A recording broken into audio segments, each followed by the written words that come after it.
former Madagascar president Andry Rajoelina has beaten his rival and predecessor Marc Ravalomanana in the country's presidential election.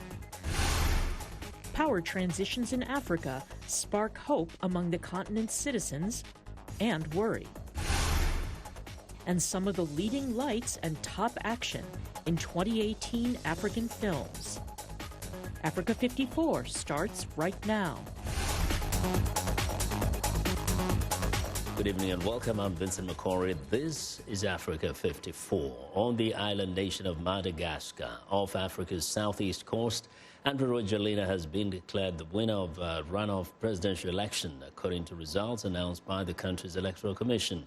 However, after the Electoral Commission's announcement, rival candidate Marc Ravalomanana's team asked for the cancellation of the poll result in a filing with the High Constitutional Court, which has 9 days to decide whether to confirm the provisional results. Rajoelina won 55.6% of the vote compared to 44.3% for Ravalomanana. Turnout was just over 48%. The two ex-presidents, Ravalomanana and the man who ousted him in a 2009 coup, Rajoelina, had previously said they would accept the results, raising hopes of a peaceful outcome and no repeat of the political chaos seen nearly a decade ago. Rajoelina attended the Commission's results announcement on Thursday, but Ravalomanana did not. Now, polling stations in the Democratic Republic of Congo are ill-prepared for Sunday's presidential vote, according to diplomats and an observer mission. Polling by a New York University affiliated with Congo Research shows opposition candidate Martin Fayulu favored to win with 44% support. He's polling ahead of the former frontrunner, opposition leader Felix Tshisekedi, and President Joseph Kabila's preferred candidate, Emmanuel Ramazani Shadary. Frustration is mounting across the country after repeated election delays and blunders. Protests flared for a second straight day in eastern cities in response to the decision to cancel votes in Beni and Butembo in the eastern Yumbi in the west, which are opposition strongholds. Now, demonstrators see it as a maneuver by the government to suppress the vote rather than a precaution due to an Ebola outbreak and militia violence. In the eastern city of Goma, police fired tear gas during a standoff with protesters, while demonstrators in Butembo barricaded the streets and set fires at crossroads. As major political news continues to flow out of the Democratic Republic of Congo, we thought now would be a good time to focus on the ordinary people of that country. Today, as we continue our series, We Are Congolese. It's about people sharing their hopes for their country and what they expect from Sunday's presidential election. Let's meet Baguye Binyenye Emmanuel.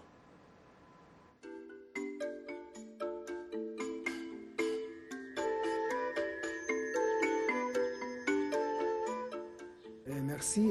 Être congolais pour moi, c'est quelque chose de si grand.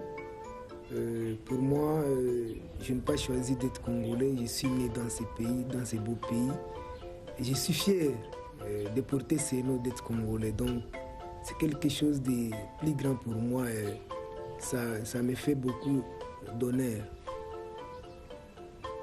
Et ce qui me tique beaucoup, ce qui me fait très mal dans la situation actuelle de la RDC, c'est la mauvaise gestion de la chose publique, la mauvaise gouvernance, c'est la chose la plus grande qui me fait très mal.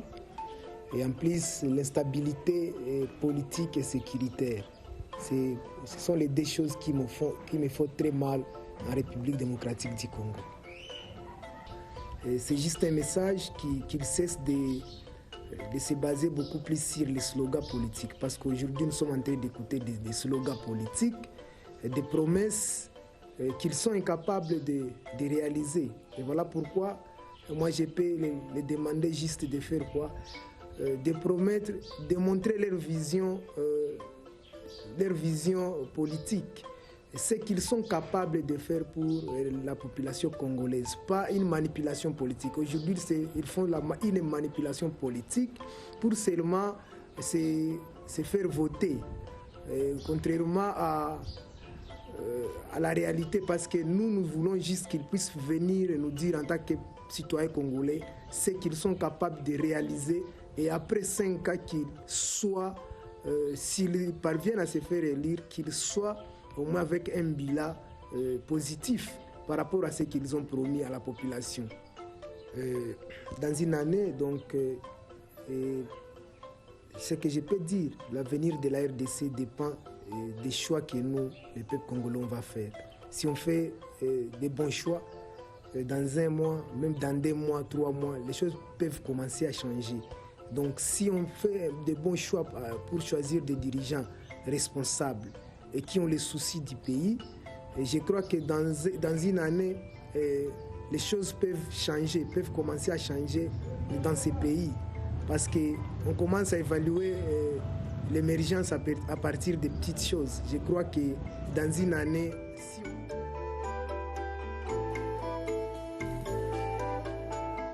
Well, now to Nigeria, where President Muhammadu Buhari spoke exclusively with Aliyu Mustafa, managing editor of VOA's House of Service, about security, the economy, and corruption, as the country prepares for February's presidential election. Aliyu also interviewed candidate Atiku Abubakar of the People's Democratic Party about the same issues. First, let's watch Aliyu sit down with President Buhari.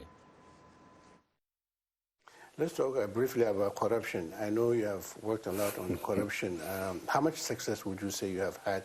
There are still allegations of tons of corruption around the country. Yes, there will always be people who will be prepared to offer bribes. And, but what we feel is just like the military operation. Whoever is caught accepting bribe, will certainly be dealt with. Don't forget that a certain limit of expenditure has to come to Federal Executive Council. And the Constitution says there must be at least 1 member from each state in the Executive Council. Now, some have substantive ministers, some are ministers of state and are working with other senior ministers. And every expenditure that by Constitution has to come to Executive Council, members of the Council are allowed to make a comment. You see? So in that respect, and it's recorded. And look at the Office of the Accountant General, the Office of the Auditor General. So there are checks and balances. And I would like people who are accusing of lack of progress in checking corruption to check what have these offices have done for the 3.5 years we have been in position. Have they been allowed to prosecute cases? How many of those cases pass through under our noses? We allowed contract to be awarded, knowing that 10% or 25% have been put on, or the job, money is paid and then the contractor just moved out and nothing happened. Well, viewers, Aliyu Mustafa speaking with Nigerian President Muhammadu Buhari.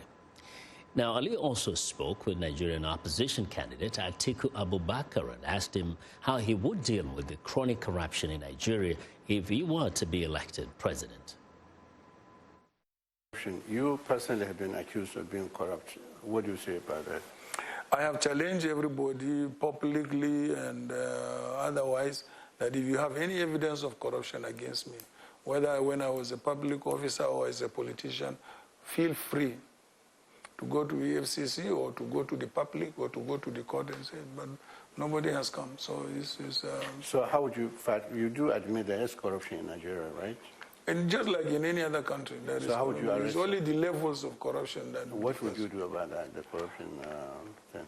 Well, I mean, you just have to strengthen your laws and also strengthen your processes to make sure that people don't escape, and also make sure that people who are accused of corruption, are tried in a very, very fast manner, so that you don't allow. I certainly will not agree or allow a situation where corrupt trials last for several years. I don't think is good for justice. Well, viewers, Ali Mustafa speaking with Nigerian opposition presidential candidate Atiku Abubakar. In 2018, sitting leaders relinquished power in South Africa and Ethiopia. Zimbabwe elected a new leader after 37 years of rule by former President Robert Mugabe. Peaceful power transitions were also seen in Liberia, Sierra Leone, and Mali. But while many find those trends encouraging, the opposite is also true in countries where some of the world's longest-serving leaders continue to hold power. Viewers Mariama Diallo reports on the overall trends that are sparking both hope and worry. Ethiopia saw unprecedented political change in 2018, says Ruben Brigade, former U.S. ambassador to the African Union. The historic decision of former Prime Minister Haile Mariam Desalegn to voluntarily relinquish power is something that's never happened in Ethiopian history before.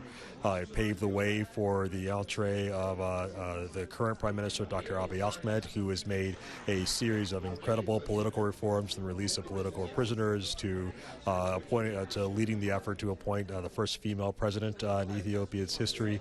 The second most populous country in Africa also made peace with its neighbor Eritrea after 20 years of hostility.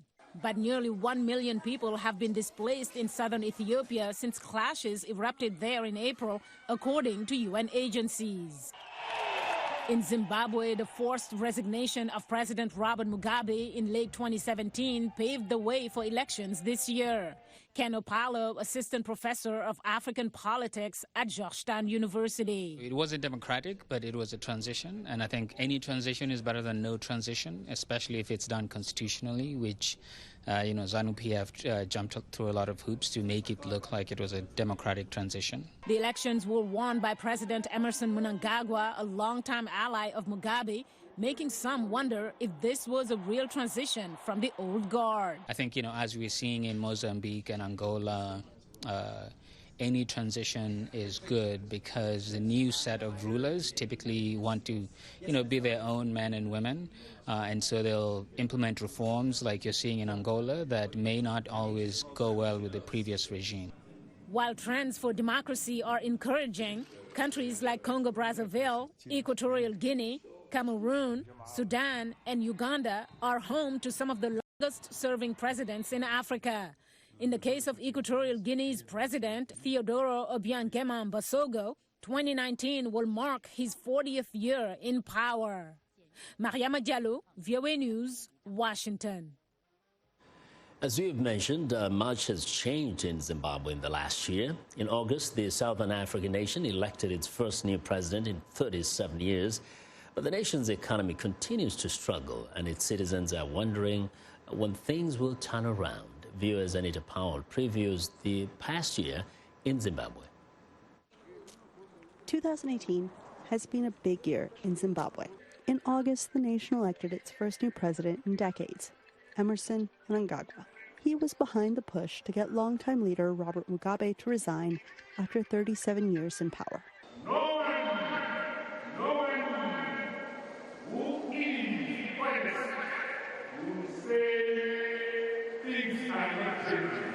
But instead of the new dawn Mnangagwa promised, the economy has spiraled deeper into trouble, with inflation soaring and a cash shortage growing worse. Many Zimbabweans say they saw this coming months ago. I'm not sure if there's ever going to be a real change.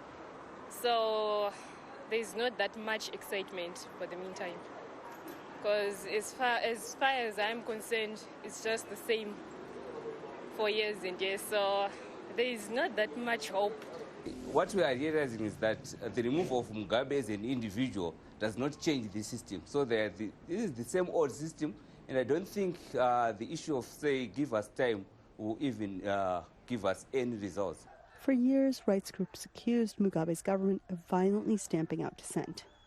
That, too, happened this year under Mnangagwa, when security forces fired on a post-election protest August 1st, killing 6 people. Zimbabwe scholars say they didn't expect the nation to change its old ways. I said far in advance of the November 17 coup that this would be an election that wouldn't count. 2023 would count because the younger generation, which cut their teeth in the 2000s against the regime, are now gaining maturity, having experience, and if they can maintain a hold over the MDC and perhaps other opposition parties that might emerge, we will see a much different election. For now, on the surface at least, things appear much as they did a year ago. But in the coming years, Zimbabweans say they want change. Anita Powell, VOA News, Johannesburg. And on to Europe now. A Spanish charity rescue ship docked in Algeciras port in southern Spain on Friday, bringing ashore more than 300 migrants. They were rescued in the Mediterranean Sea 1 week ago. Several European countries, including Malta and Italy, have refused entry to the Proactiva open arms vessel, although a mother and her newborn baby were taken by helicopter to Malta. Most of the 308 migrants are African and had been picked up off the coast of Libya. Illegal immigration to Europe by sea has fallen sharply since 2016, but arrivals in Spain have more than doubled annually to the rate of more than 1,000 people per week in 2018. Now, Spain's minority socialist government has accepted hundreds of people rescued by Proactiva vessels this year. Well, we want to know what you think about Africa 54 and the stories we covered. Join the conversation on Facebook. The address is Africa 54. We're also streaming our show live on Facebook, so check us out and share our show with your friends. Find me on Twitter at @VinceMcCory. Still ahead on Africa 54, controversy and thrills. 2018 films that got Africa talking and cheering. But first, a look at Friday's headlines.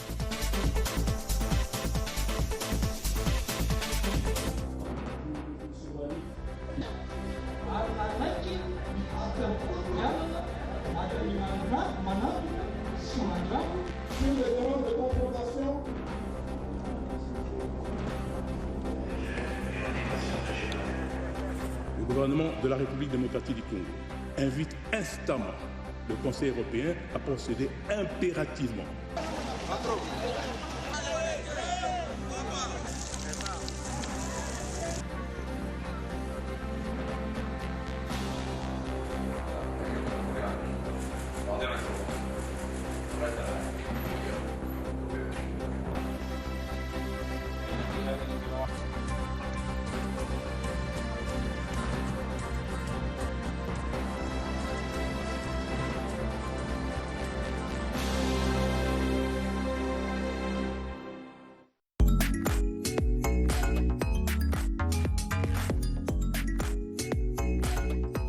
Voices. We're talking about the news and issues you're talking about, sharing stories of development and growth across Africa, around the world, and in our lives. Topics that inform, empower, and change the rules. It's time for Our Voices with me, Haiti Adams Fitzpatrick, and Hadiza Kiari, and Ayan Bior, and Orion Itangi Shaka. It's time for Our Voices.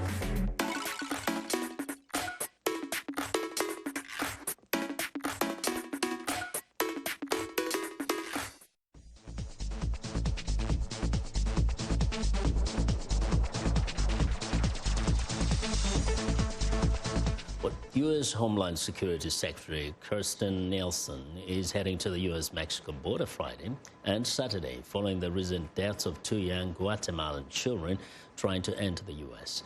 With a parent. The deaths come during an ongoing dispute over border security and with the U.S. government partially shut down over President Donald Trump's insistence on funding for a longer border wall.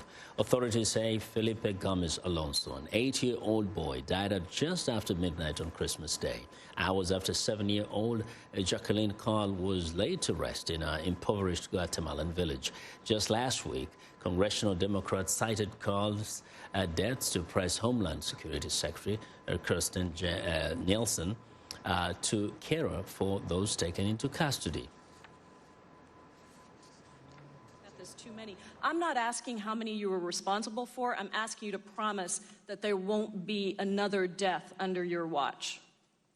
You have my commitment to ensure that all of our detention centers take good care of those in our care. Well, Nielsen says she has directed a series, U.S. Democrat and Kirstjen Nielsen, Homeland Security, secretary there speaking. But Nelson says she has directed a series of extraordinary protective measures, including new medical screenings for detained migrant children, and an autopsy revealed that 8-year-old Felipe Gomez Alonso had the flu when he died while in Customs and Border Protection custody. Meanwhile, Customs officials say it is still unclear exactly how the 7-year-old girl, Jacqueline Carl, became ill and died. U.S. agents say the child likely had little to eat and drink before arriving at the U.S. border with father seeking work in the U.S. Her father is disputing that assertion. In the Ugandan capital, one man is using the game of kings to help children of the slums. Robert Katende founded the Chess Academy in an effort to keep kids off the streets and teach them thinking skills to help them get ahead in life. The academy has produced several international competitors and taught hundreds of kids how to play chess. Halima Thumani reports from Kampala. It's the beginning of a 2-month school break in Uganda, and for poor families in the Katwe slum, getting food for their kids will only get harder. But many children can get meals at the Som Chess Academy. Funded by Samaritans, the academy provides lunch every day, along with the chance for children to develop skills by playing chess. Founder and head coach Robert Katende, who grew up in the slum, says the academy has restored hope for many of these children. Especially the girls who before thought they had nothing to really achieve in life because of the culture, because of the society, them being marginalized, growing them up just to become mothers, now dreaming big to be professionals in different fields. Nansubuga Gloria, an orphan who was abandoned by her mother when she was 11, is now Uganda's first player to be a Women's World Chess Federation Master, the 3rd highest ranking in the chess world. The journey has not been easy for the 17-year-old. Because there is a time I wanted to quit. When I used to go to international tournaments and I used to come back when I've lost, because my coach used to tell me, let's go, maybe we'll get a candidate master title.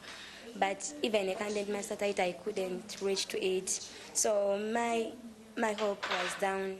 In 2014, the academy created a special program for disabled slum children.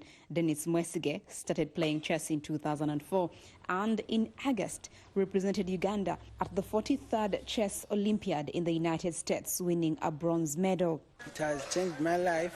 I can use hands to play chess, even mouth, and I know how to do computers.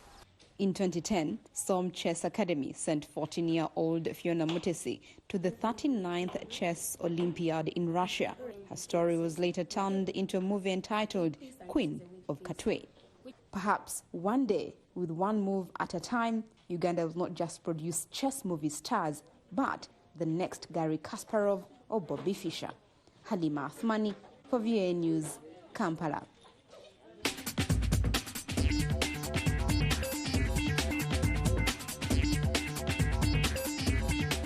Welcome back to Africa 54, and here's what's trending. 2018 was a big year for African films. One of 2018's most critically acclaimed African film was Rafiki, directed by Kenyan filmmaker Waniro Kahio. It explores the love story between two women and was adapted from an award-winning short story, Jambula Tree, by Ugandan writer Monica Arakdenyeko. But its producers ran into controversy after the Kenyan government banned the film at home. But no film had the kind of journey and success than Black Panther had in Africa in 2018. Film fans, actors, and comic enthusiasts across the continent flocked to the screenings of the Marvel superhero movie, which features a predominantly black cast and is set in the fictional African nation of Wakanda, where the new king, T'Challa, Black Panther, is challenged by rivals. In other film news, the north of Nigeria has traditionally been ignored by Nollywood, but it's now the setting for Nigeria's biggest ever production, Up North. The coming-of-age film tells the tale of a rebellious billionaire's son sent to a national service camp in Bauchi State and his journey of self-discovery, featuring real action from the region's Durbar festival, which marks the end of Ramadan. With 25,000 extras in this one scene alone, Up North is the largest film production ever in Nigeria. As well as shining a light on the northern parts of the West African country, Up North also tackles issues like women's education and empowerment. Well, and finally, robotic trousers that help the wearer stand up or provide extra support could soon be a familiar sight on clothing rack worldwide. According to British engineers, these artificial muscles resemble small balloons that run down the length of a person's thigh, knee, and shin. When inflated with air, it causes them to contract with enough power to pull a seated person to their feet. The developers hope their invention will help the elderly and people with disabilities stay mobile for longer. The team says staying mobile and self-reliant is linked to better physical and cognitive health for people as they get older. And that's what's trending today. Well, we end our program this evening with Borka, a new high-life music video by Ghanaian artist Kaomi Eugene. It's from his new 2018 album, Rockstar.